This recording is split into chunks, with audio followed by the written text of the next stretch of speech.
Watch this. They leave a lasting impact, and some of them last a long time.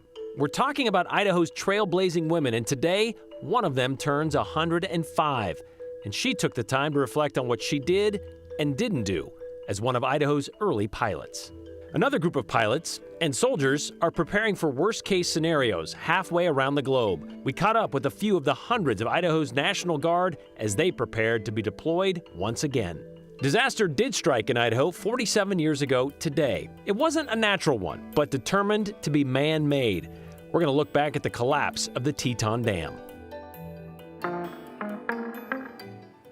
Well, the last time that Idaho's members of Idaho's National Guard were deployed, it really wasn't that long ago. More than 600 were sent overseas to Southwest Asia last August, nearly a year ago, for Operation Spartan Shield. That's an operation which has been in effect since about 2012. This latest deployment isn't about Spartan Shield, but it's about Operation African Lion and Operation Air Defender, which is a bunch of cool names, I know. Another business trip for hundreds of Idaho's citizen airmen and soldiers, but this time they're going to two different locations. Africa and Europe are the destinations for these military exercises, and they've been busy over at Gowan Field over the last couple of days, getting ready to head out for them. And we're able to catch up with them as they prepared to prepare for the worst. Here's Joe Paris. Always ready. That is something we live by in the Guard. The reality of our world includes war, and part of that reality is preparing for the worst.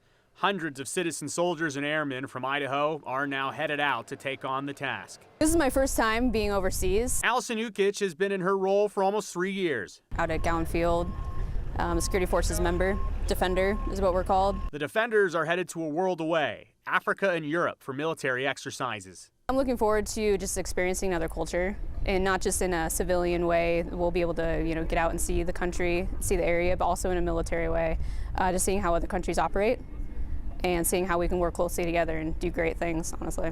Ukich is getting a whole new worldview. This is my first time being overseas, which is a major key here. If the worst does happen, having experience is extremely valuable. This is where prepping for all of that happens. That's why another reason why we do these exercises, so when we're really called to do our work, we've already have these experiences in the bag. Our allies are extremely important to the strategic strategy of the national defense, and so any opportunity that we have to work with them and train with them allows us to be more ready and more prepared. Chad Kornberg is a fighter wing commander. They have all kinds of advanced technologies and operations. Those are all crucial, but this also comes down to a simple concept: communication with allies. Stakes are high anytime you're in combat, and so when you have the opportunity to be on the same page and have run through some of these things prior, it just makes you more effective, and then it takes the risk level down a little bit because they know what to expect from you and you know what to expect from them. I'm looking forward to integrating with them and kind of seeing how they do business and finding ways that we can support them and help them conduct their mission successfully. Billy O'Brien is a cyber warfare operations officer. His specific mission details the in-depth considerations for international conflict in the modern era. Cyber is a very critical domain and an emerging domain that the threats and the landscape is changing every day, overnight. The variety of exercises across Africa and Europe involve more than 20 countries. Most of the training will take place in Morocco, Germany, the Czech Republic, Estonia, and Latvia. Idaho National Guard personnel are expected to return from the training within the month. But that does detail another tough part of the job. Yeah, I mean, you're asking for spouses to now be the sole provider for that family. Oftentimes we think that it's harder to be left than it is to leave. You can ask every one of them, and their families are foremost on their mind. Now, when they go, that falls on us as the folks staying back. They have to know that we're here to take care of their families, and we take that as in very high regard, that if we're asking you to go and leave, that we will be here for your families. It's a hard reality, but reality with a purpose. Preparing and getting ready for the possibility of war. Honestly, that's why I joined, is to be there for not just my country, but the entire world, and to help other military units do their job and just serve as the best as I can. So. Another thing the National Guard was telling our team out at Gowan is, of course, you're leaving your friends and families for several weeks, but Brian, you're also leaving your coworkers, and there's all the employers there, basically by law, you have to allow these airmen and these guardsmen to get out there and go serve overseas. But think about it. If somebody, for example, on our news team had to go for several weeks, it'd be you and I picking up the slack. It's really a community effort, of course, when people go overseas for service or for military drills. And of course, there's a huge difference between actually going over and being home. But it reminds you of how close-knit the military community here is and how it really binds us all together. So this won't be an extended deployment. This will just be several weeks. Several weeks, yeah, about a month for some of them. So it'll be interesting though. They go overseas and they get experiences they'd never get stateside. So when they come back, those are some of the best stories you'll hear. Hopefully we can talk to them about it when they do come back. Oh yes, and when they come home, it's also very exciting. The homecoming's great. It is. All right, thanks, Joe. Stone's throw, a couple of runways away from Gowan Field, is the Boise Airport. It's the transportation hub that's been at that location since 1938. Before that, as we've talked about before here on the 208, Boise's airport was located where Boise State is now. You know who still remembers landing at that original gravel airstrip?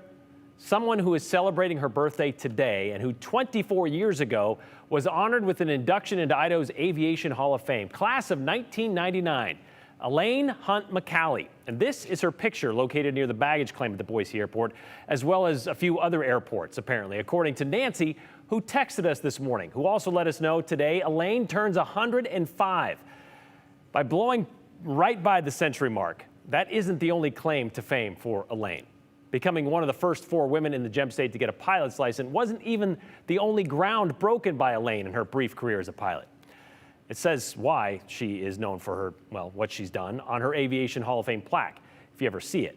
But we wanted to hear it from Elaine herself, who on this day in 1918, she was born 5 months before the end of World War I. Monday is usually lawn day at the McCallie house in Mountain Home. But this 105 isn't a usual Monday. That's pretty amazing. Inside, Yeah, I think it is. I don't mind telling my age now.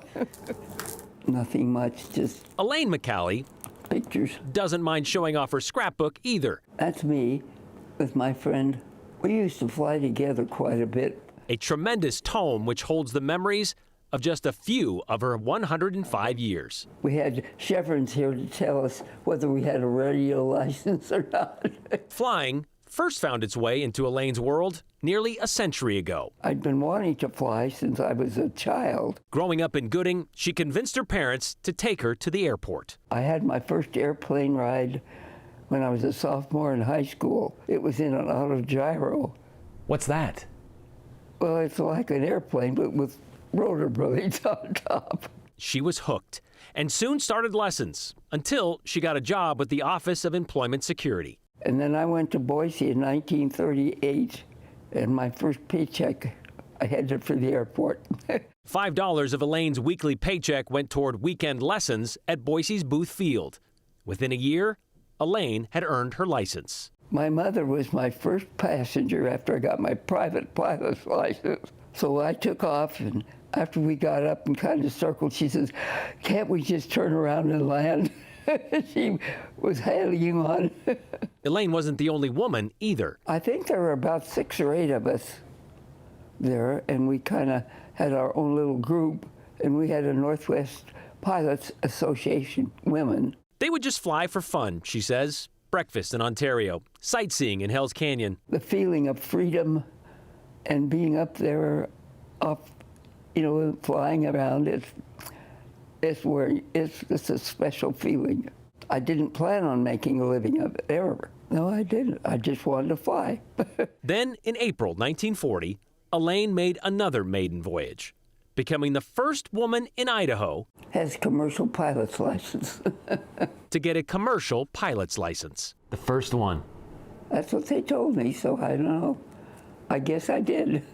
For Elaine, it just meant covering the cost of the plane. I could then take, paying passengers, and I did do that on weekends. Until one weekend in 1941, Sunday, December 7th. And I think it was the day the war started. A couple of us had rented some airplanes to fly up over Anderson Reservoir, where they were building the dam up there. So we flew around up there and came back, and that's when we walked into the office and said, "Oops, Japan has bombed Hawaii." Everything changed from then on. Elaine joined the Civil Air Patrol. And then I got married, and during the war, my husband was an instructor pilot then for the Army Air Corps, and we wound up in Missouri. And Elaine wound up with her days as a pilot about done. Oh my, it was after the war. That was the last time Elaine flew a plane. Oh, I'd say in the 1940s, after the war. Do you regret that? Oh, kinda, yeah.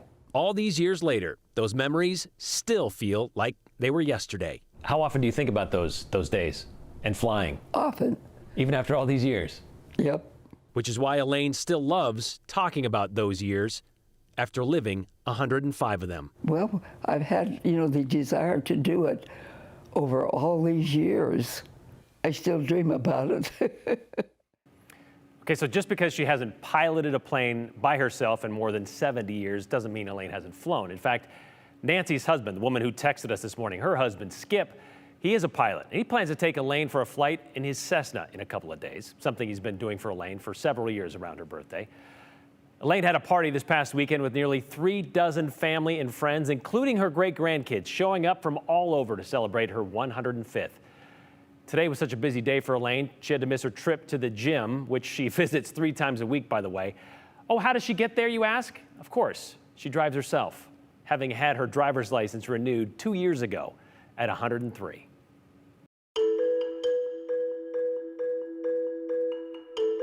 Oh, hey, guess what? It's about to get hot. Not like middle of July hot, but still hotter than it should be this time of year. How hot? Meteorologist Sophia Bliss, she's going to tell us next. How about you tell us something? What you think about the show or something you think we should know about something else?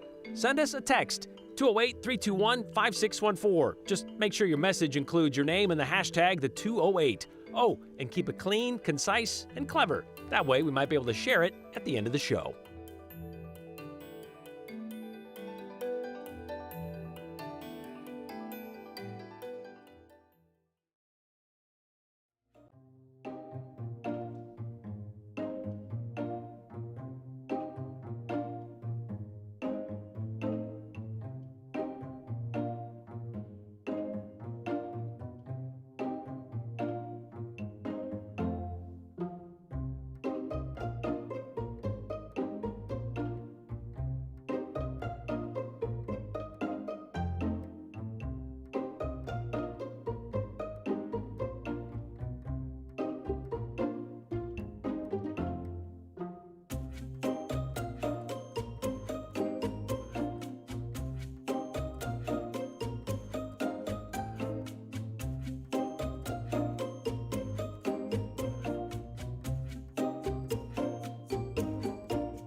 I know it's technically still late spring, but it's really going to start feeling like summer here within the next few days. Today, the high in Boise is expected to be 85 degrees. We've got the sun shining. We've got some fair weather clouds in the distance here. So certainly feeling like summer, even though it is not quite official start of summer just yet. And it's going to continue to feel like that because we've got the warm temperatures lingering through tonight, the sun shining once again. But as we go into tomorrow, we start to get close to 90 degrees. So yeah, definitely starting to feel a little bit more like summer. We also are going to have the continued chances of some thunderstorms, which again also feels like a summer-like pattern. So for today, where the thunderstorms develop, we're not expecting those to hit the severe a level category. However, as we go to tomorrow, those are going to have a little bit of a stronger system with them, and so we're going to see the chances of some of those storms hitting the severe level as we go into the afternoon and evening hours, looking to stay just south of Boise. And that means with those storms, if they go to severe, they'll have gusts of 50 miles an hour and small hail with them as well. That's some of the criteria for a severe storm. So you can see the Central Mountains will get a little bit of a break in the early afternoon hours, initiating right around 4 o'clock. And that's the same time we'll start to see some storms develop in the Magic Valley. So those are going to be a little bit stronger for the Magic Valley areas. Then that moisture will continue to shift to the northwest, and a little bit of those stronger storms going to be towards McCall around 11 o'clock. And you'll notice it kind of skips over Treasure Valley spots, but I think that there's still a chance we could see some of those stronger storms with some of those outflow boundaries that these storms will bring. It's not a really high chance, but I wouldn't rule it out. We could still see some stronger showers. And then again, we're continuing with this stormy pattern, and so we're going to see even more moisture moving in on Wednesday afternoon. So if we look at your 7-day forecast, again, staying hot for tomorrow, 88 degrees, the high for tomorrow. And again, it's a pretty low chance for seeing that precipitation tomorrow, but there's so much moisture in our vicinity, I wouldn't rule it out with the help of some of those outflow boundaries. And then Wednesday, we start to see, again, hotter temperatures nearing 90 degrees, and then the evening storm chances on Wednesday. In the morning, we could see some of those showers. And then as we go through the rest of the week, you'll see the temperatures really start to get cooler as we go towards Friday, but we're also going to see a higher chance of storms on that day. And overall, staying a pretty stormy pattern as we look ahead for the rest of the weekend as well. So feeling very summer-like with the moisture and the warm temperatures, even though we haven't quite started summer yet. Well, we haven't started it, but school is out for summer, and the kids around the state are pretty much rejoicing all around. But for some, school is the most consistent place where they might get their meals. West Ada School District doesn't want to take that access away. So for the 18th year in a row, they're going to be offering free meals at different locations all summer long. And this Thursday, that's the big kickoff event. You can come down to Tully Park and Meridian from 12 noon to 12:45. You can learn about how kids can get the free summer meals, get into raffles, and enjoy a day outside as well. You don't even need to be enrolled in a West Ada school to participate. All you have to do is be a kid under 18 years old, and you got to eat the meal on site. Adults aren't left out either. They can buy a meal for $5 if there happens to be enough food left over. The free summer meals program is through federal funding by the U.S. Department of Agriculture.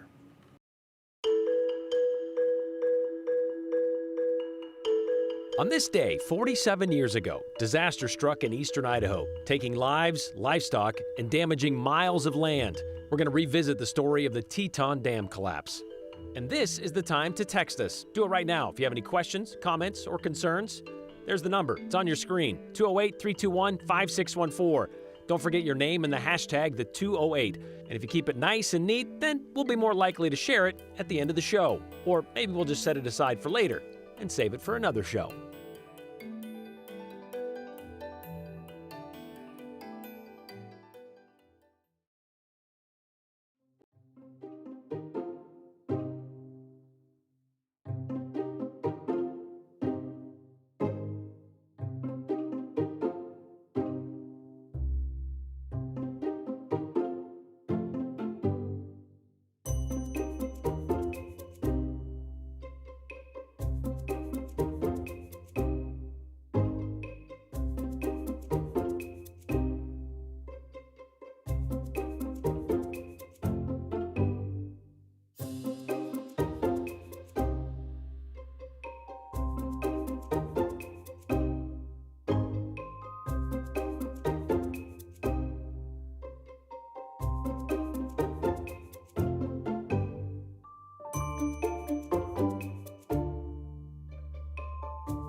June 5th will forever live on in the memories of a lot of Idahoans, especially for those living on the eastern side of the state and of a certain age. In the early morning hours of that day in 1976, the $100 million Teton Dam broke down and flooded the town's downstream with multiple millions cubic feet per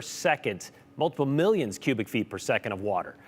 KTVB was able to take to the air shortly after that collapse to see the deadly damage on the ground 47 years ago.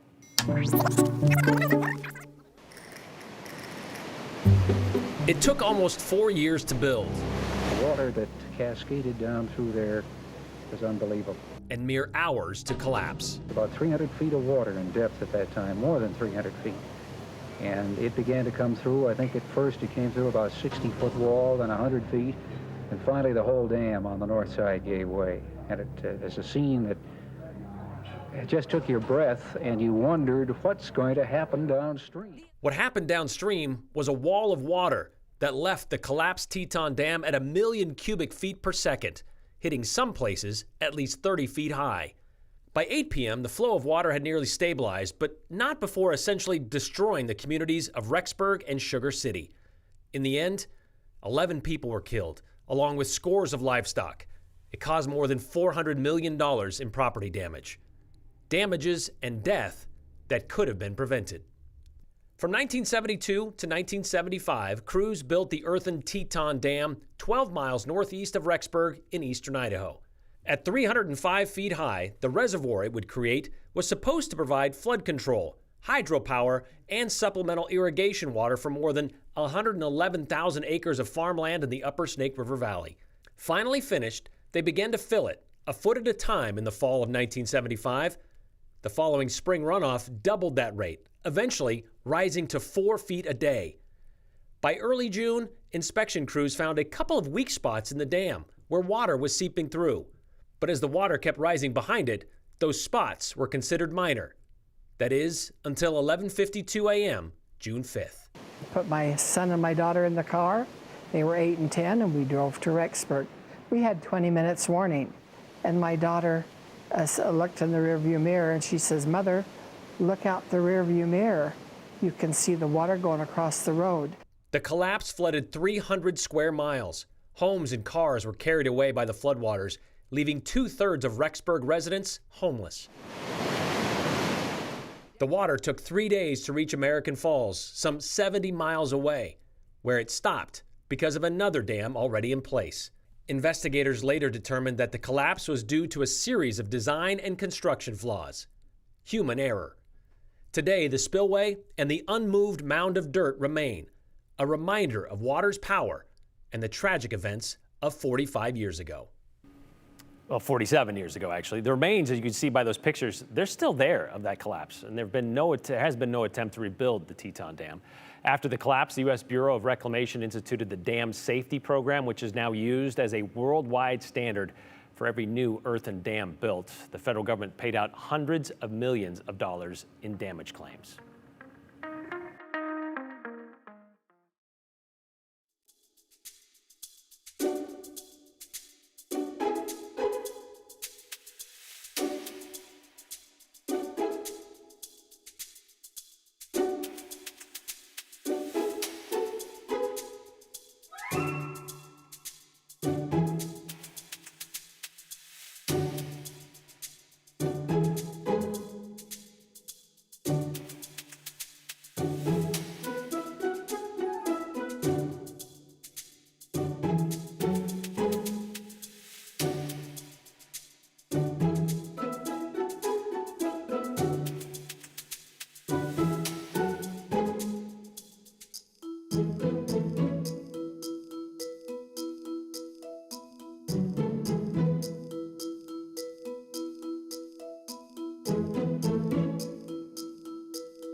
All right, before we get to your comments today, I want to remind you that we're not just here on your TV at 5 o'clock. You can find us at all of these spots on social media, the 208 at KTVB, at Facebook, at Instagram, Twitter, and you can email us, 208 at ktvb.com. And also, if you miss any part of the show or all the show on any day of the week, you can watch full broadcasts at youtube.com, KTVB7. That is our YouTube channel.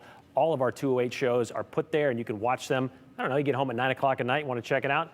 Go there, youtube.com, and find our shows. All of them in their entirety for you to watch and enjoy. Just don't text in because, well, we're not going to be really willing to respond at that point. But these texts for today that were sent in, several people wishing Elaine a happy birthday, like this one from Ken and Kimberly. Hat is off to you, says Ken. Thank you for sharing Elaine's story. We could be such a greater nation if we could quit limiting what a person can do. Says Chuck. You know, I forgot to mention that story. The Statesman went out and did a lot of stories with them, called them the Flying Heels. But she said that was the only thing that was kind of derogatory, but not really, because they got a lot of support from both the male pilots and, of course, all the other female pilots when it comes to getting their license and flying around the area. So Flying Heels, not the greatest name, but whatever. What are you going to do? My almost 102-year-old mother recalled or really enjoyed your segment about the 105-year-old woman. Thanks for a wonderful story, says Susan in Meridian. Yes, and we too wish you a happy birthday, Elaine. We'll see you next year at 106. See you tomorrow.